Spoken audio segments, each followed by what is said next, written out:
Everyone and welcome to comfortable studies. मैं हूं Parul ma'am और आज हम क्लास 8 साइंस का लेसन नंबर 16 लाइट, उसका हम पेज नंबर 205 से यहाँ से स्टार्ट करेंगे। What is inside our eyes.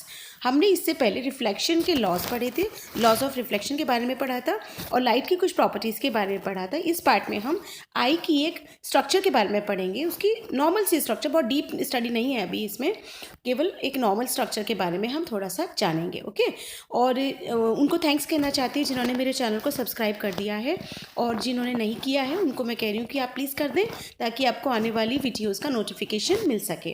Okay, so let's start.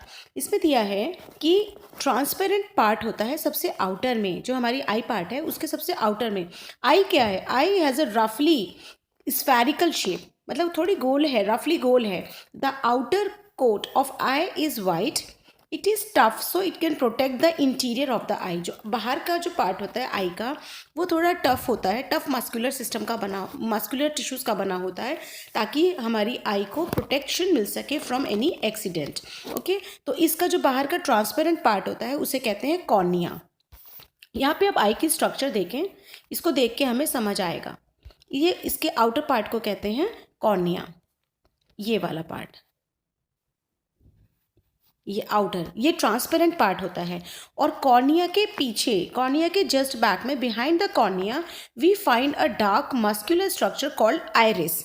Iris कौन सा होता है? जो ये हमारा यहाँ पे ये दिखाया गया है, ये ठीक है। हम जब अपनी आइज़ में देखते हैं तो हमारी आइज़ में ब्लैक या ग्रीन या ब्लू जिस कलर की आई होती है उसको बोलते हैं आइरिस। तो बिहाइंड द कॉर्निया ट्रांसपेरेंट जो लेयर है उसके पीछे जो होता है दैट इज आइरिस, और behind the cornea we find a dark muscular structure called iris.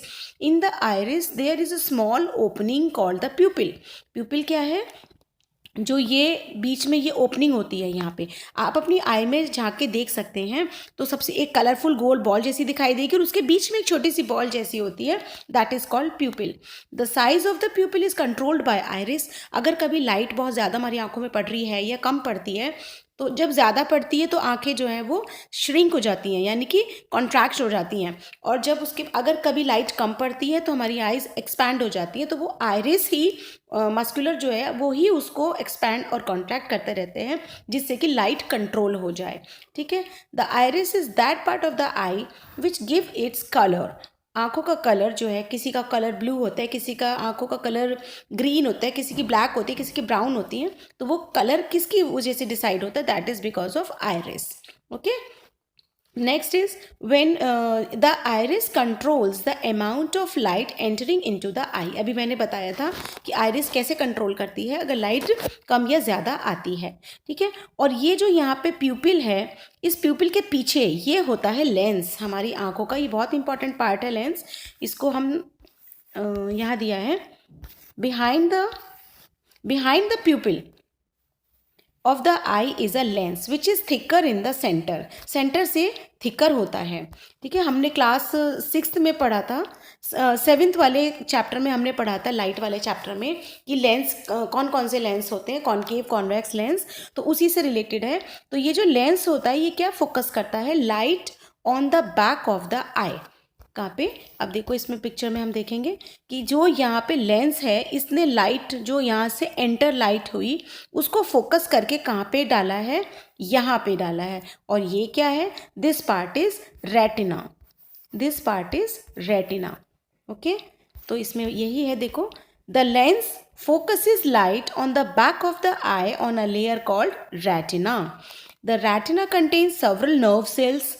Some sensations felt by these nerve cells are then transmitted to the brain through the optic nerve.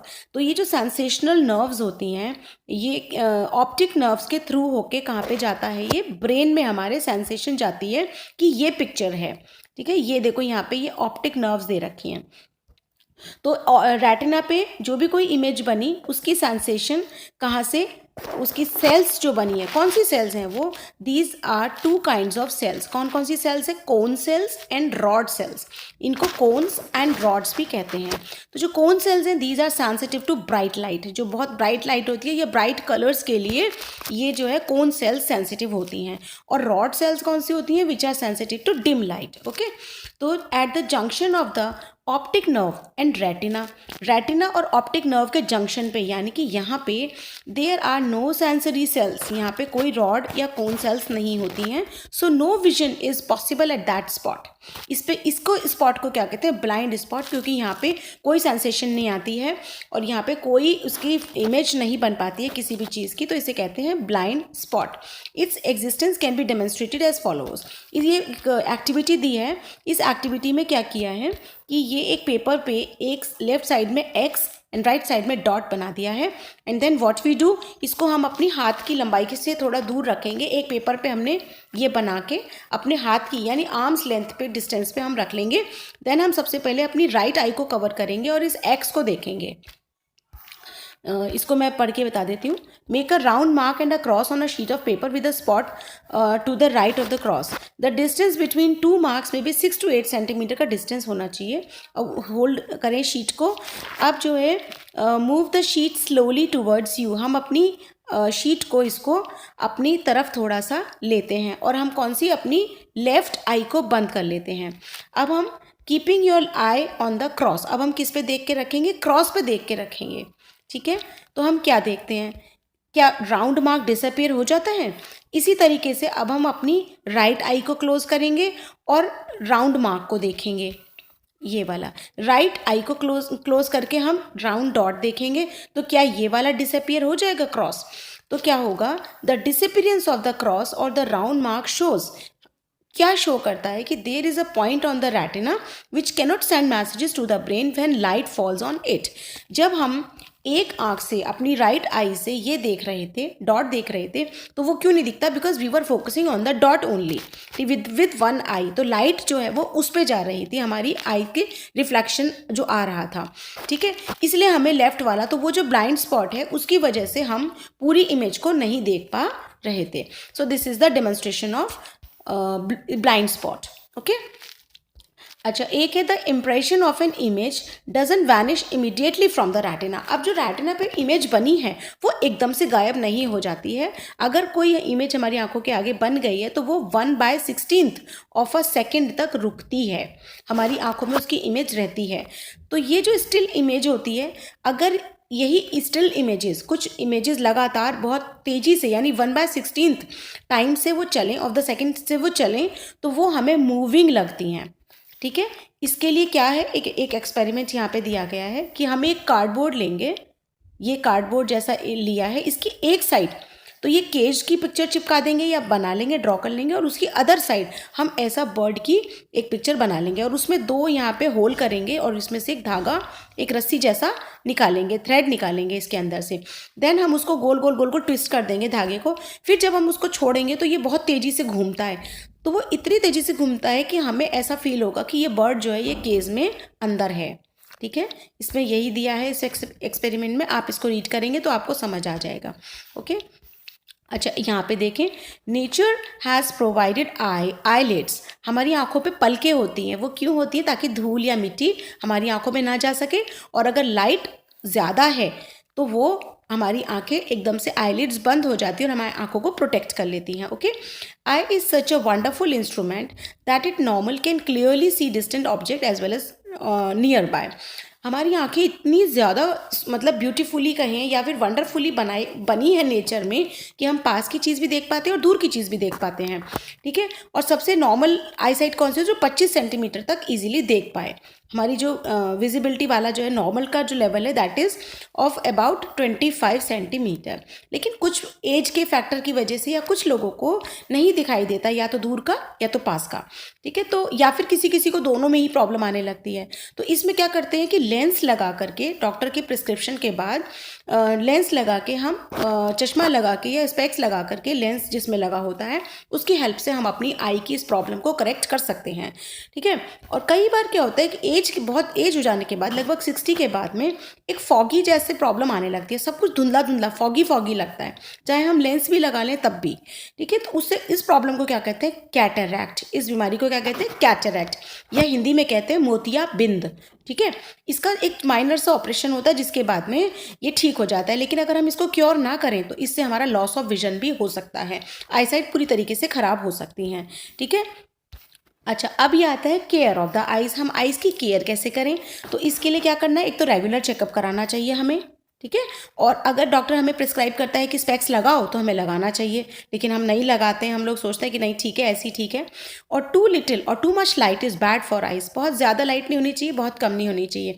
Specially पढ़ते time हमें अपनी sufficient light का use करना चाहिए। ठीक है। और कई बार हमारी आंखों में स्ट्रेन पड़ता है, सर दर्द हो जाता है। ठीक है। और इसके अलावा लेज़र या टॉर्च कर इंजर द रेटिना। हमें कोई भी रोशनी अपनी आंखों में डायरेक्टली नहीं डालनी चाहिए। बहुत तेज़ लाइट, लेज़र लाइट वगैरह हमारे अपनी आंखों में नहीं डालना चाहिए। खेल में या किसी भी तरीके से हमें सन की तरफ डायरेक्टली नहीं देखना चाहिए। ठीक है। और अपनी आइज़ को रब नहीं करना चाहिए। अगर कभी हमें इचिंग हो रही है आइज़ में या डस्ट पार्टिकल गिर गया है तो हमें पानी से वॉश कर लेना चाहिए, हमें उसको रब करना बिल्कुल नहीं चाहिए, और एक सॉफ्ट टॉवल या टिश्यू से उसको निकालने की कोशिश करनी चाहिए। ठीक है। Wash your eyes frequently with clean water. और अपनी आइज़ को लगभग दिन में 2 बार ज़रूर वॉश करना चाहिए। जब हम फेस वॉश करें तो हाथ में पानी लेकर के उसको छपाके के साथ जब हम अपनी आइज़ में डालते हैं तो उससे गंदगी बाहर आ जाती है। ठीक है। Always read at the normal distance for vision. हाँ, अपनी बुक को बहुत ज़्यादा पास लेके नहीं पढ़ना चाहिए, बहुत ज़्यादा दूर रख के नहीं पढ़ना चाहिए। सेकंड, हमें लेट के तो बिल्कुल नहीं पढ़ना चाहिए, कुछ बच्चे लेट के पढ़ते हैं। और यहाँ एक चीज़ इसमें मेंशन नहीं की गई है जो मैं मेंशन करना चाहती हूँ कि एक तो टीवी, मोबाइल्स एंड लैपटॉप, इसका टाइम बहुत ज़्यादा बढ़ गया है आजकल बिकॉज ऑफ ऑनलाइन क्लासेस, और सारे ही रीडिंग मटेरियल हमारे ऑनलाइन आने लगे हैं। लेकिन प्लीज़ इसी को सबसे पहले मैं कहूँगी कि यही सबसे कम करो, कम से कम करो। मतलब बंद नहीं करना है, आप बंद कर भी नहीं सकते हो। आप रीडिंग टीवी टाइम अपना ऐसा फिक्स कर लीजिए लाइक हाफ एन आवर, और मोबाइल टाइम भी जितना आप कम कर सकते हो कि हाँ अपनी आंखों को स्ट्रेन नहीं देना है। और थोड़ी देर बाद ब्रेक लेके हम, अगर ऑनलाइन क्लासेस भी हो रही हैं तो थोड़ी देर बाद अपनी स्क्रीन से थोड़ा हट जाएं और कहीं ऐसी जैसे नेचुरल प्लेस लाइक पेड़ों को देखें या नेचुरल हवा में जाके थोड़ी देर खड़े हो ताकि आपकी आंखों को रिलैक्स मिल सके। ठीक है। अच्छा, इसमें है कि एक बैलेंस डाइट का भी बहुत फ़र्क होता है। अगर हम खाना ढंग से खाते हैं तो हमारी आंखों की रोशनी अच्छी रहती है, जिसमें विटामिन ए से भरपूर चीज़ें खानी चाहिए। अच्छा, अगर विटामिन ए की कमी हो जाती है तो हमें नाइट ब्लाइंडनेस जैसी प्रॉब्लम भी बढ़ जाती हैं। ठीक है। और इसमें है कि विटामिन ए किस किस चीज़ों से हमें मिल सकता है, तो एक तो है रॉ कैरेट, कच्ची गाजर जो होती हैं, broccoli, green vegetable such as spinach या कॉड लीवर ऑयल, ये सब विटामिन ए से भरपूर हैं। इसके अलावा एग्स है, मिल्क है, curd, cheese, butter, fruits, papaya, mango, all are rich in vitamin A. Okay, वैसे तो सब कुछ खाना चाहिए। नेक्स्ट है visually challenge person can read and write. अच्छा, हम लोगों को तो चलो किसी को कम दिखता है या कुछ भी कह सकते हैं, या हमें सब कुछ साफ दिखता है, लेकिन कुछ लोग ऐसे हैं जो बाय नेचर उनके साथ ऐसा है कि उनको नहीं दिखाई देता है। किसी को बचपन से या किसी को एक एज फैक्टर के बाद या एक्सीडेंट के बाद में उनको दिखना बंद हो जाता है। तो उन लोगों के क्या होता है, वो how do they read and how do they right, इसके बारे में है कि एक तो वो क्या करते हैं कि टचिंग से हम वो फील कर लेते हैं, आवाज़ को सुन के या टच करके वो चीज़ों को देख के फील कर सकते हैं, बात को समझ सकते हैं। लेकिन क्या होता है कि व्हाट इज़ इसमें हाँ, resources can be of 2 types, non optical aids and optical aids. इसमें क्या होता है, non optical aids include 1 second, non optical, 1 minute, हाँ, non optical aids include visual aids, tactual aids using the sense of touch, auditory aids जिसमें सुनने की CD या ऐसी कुछ ऑडिटरी वीडियोस होती हैं जो कि हम सुन सकते हैं, या इलेक्ट्रॉनिक एड्स होती हैं। Visual aids can magnify words. Visual aids क्या होते हैं, जो वर्ड्स को बड़ा कर सकते हैं। Can provide suitable intensity of light and material proper distances. ठीक है। टैक्चुअल एड्स क्या होते हैं, जिसमें छू करके हम पता लगा सकते हैं, जैसे Braille, writer, slate and stylus. Help this visually challenged person in taking notes. ठीक है, reading and writing. Auditory aids में क्या होता है, कैसेट्स होती हैं, टेप रिकॉर्डर्स होते हैं, टॉकिंग बुक्स होती हैं and other such devices. Electronic aids such as talking calculators are also available for performing many computational tasks. Calculations वगैरह अगर करनी है तो टॉकिंग कैलकुलेटर्स भी होते हैं। Next is closed circuit television, also an electronic aid, enlarges printed material with suitable contrast and illumination. Nowadays use of audio CDs and voice boxes with components are computers are also very helpful for listening to and writing the desired text. अब आजकल बहुत सारी चीज़ें आ गई हैं तो इसमें अब कोई इसमें बात नहीं है कि हमें प्रॉब्लम आती होगी, उन्हें काफ़ी चीज़ें डेवलप्ड हैं। अच्छा, इसमें एक पार्ट ये रह गया था, इसमें दिया है कि animals have eyes shaped in different ways, हर एक की आईज अलग अलग होती हैं। तो ह्यूमन आई जो है वो सिंपल आई कहलाती है, लेकिन इसके अलावा कुछ इंसेक्ट्स की आई इतनी छोटी होने के बाद भी दैट इज कॉल्ड कंपाउंड आई, जो कि हमारे जैसी सेवरल आईज का कॉम्बिनेशन होती है। ठीक है, इनको बहुत दूर का दिख जाता है और पूरे 360 डिग्रीज तक का भी दिख जाता है। तो eyes of a crab are quite small, but they enable the crab to look all around. So the crab can sense even the enemy approaches from behind. कोई पीछे से आ रहा है उसको भी दिख जाएगा, तो हमसे भी अच्छी eyes है। Butterflies have large eyes that seem to be made up of thousands of little eyes. अब देखो, इसको कहते हैं compound eyes। ठीक है, they can not only see in the front sides but the back as well. A night bird owl can only see well in the night but not during the day. अब देखो, owl को रात में दिखता है, दिन में नहीं दिखता है। On the other hand day light birds जैसे काइट है, ईगल है, can see during the day and not in the night. ठीक है, the owl has a large cornea and large pupil to allow more light in its eye. Also it has a retina, a large number of rods only, a few cones. Rod cells ज़्यादा होती हैं जो कि dim light को के लिए sensitive होती हैं, कोन सेल्स इनमें बहुत कम होती हैं। The day birds on the other hand have more cones and fewer rods. इसमें ठीक है, ये समझ आ गया, रॉड्स और कोन सेल्स हमने पहले पढ़ी थी। अब इसमें ये चीज़ आती है, what is the Braille system. हमने पढ़ा था ब्रेल सिस्टम, ब्रेल लिपि जिसको कहते हैं, क्या होता है ये। This is for visually challenged person. ठीक है, ये कौन थे, ये लुई ब्रेल जिन्होंने ये निकाला था। Himself is a visually challenged person, developed a system of visually challenged person, published in 1821। इसमें क्या था, इन्होंने कुछ ऐसे कोडिंग्स बनाई थी, कोड बनाए थे जिसमें कि डॉट से पहचान सकते थे कि क्या लिखा हुआ है वो word. The present system was adopted in 1932. There is a braille code for common language, mathematics and scientific notations. Many Indian languages can be read using the braille system. ठीक है, अब ये देखो यहाँ पे दे रखा है ब्रेल का। तो ब्रेल सिस्टम में क्या है, 63 डॉट पैटर्न्स और characters, each character represents a letter, combination of letters. इसमें क्या है, 6 ऐसे बने होते हैं, ये एक अल्फ़ाबेट है, ये एक अल्फ़ाबेट है। इसमें यहाँ पे ये जो डॉट है ये क्या शो करता है कि ये उभरा हुआ है, मतलब नीचे से अगर हम किसी कागज़ में छेद करते हैं तो वो ऊपर को उभर आता है, तो उसको टच करके वो फील करके पता कर लेते हैं कि कौन कौन सी डॉट्स भरी हुई हैं। तो सी कैसे लिखा है इन्होंने, यहाँ पे 2 डॉट लगा के। ए कैसे लिखा है, सिंगल डॉट। तो वो उंगली से टच करके सेंसिटिव उनकी स्किन से वो पता लगा लेते हैं, उनके ब्रेन में वो चला जाता है कि ये क्या अल्फ़ाबेट लिखा हुआ है, और उसको जोड़ के वो एक वर्ड बना लेते हैं। ठीक है, अब इसमें दिया है, visually challenged people learn the Braille system by beginning with letters then special characters. उसके बाद वो पूरे सेंटेंसेस भी पढ़ना सीख जाते हैं। ठीक है, अच्छा, अब है some visually challenged Indians have got great achievements in their credit. Diwakar एक बॉय था जो कि सिंगिंग एक कॉम्पिटिशन एक हुआ था टीवी में, उसमें उसने बहुत अच्छी परफॉर्मेंस दी थी। इसके बाद रविंद्र जैन, ये भी एक बहुत बड़े सिंगर रहे हैं, संगीत प्रभाकर हैं ये, degree from Allahabad. He has shown his excellence as a lyricist, singer and music composer. ठीक है, Lal Advani himself visually challenge, established an association for special education rehabilitation of disabled in India. ठीक है, इन्होंने कितना अच्छा काम किया। इनको जो है, he represented India on Braille problems in UNESCO.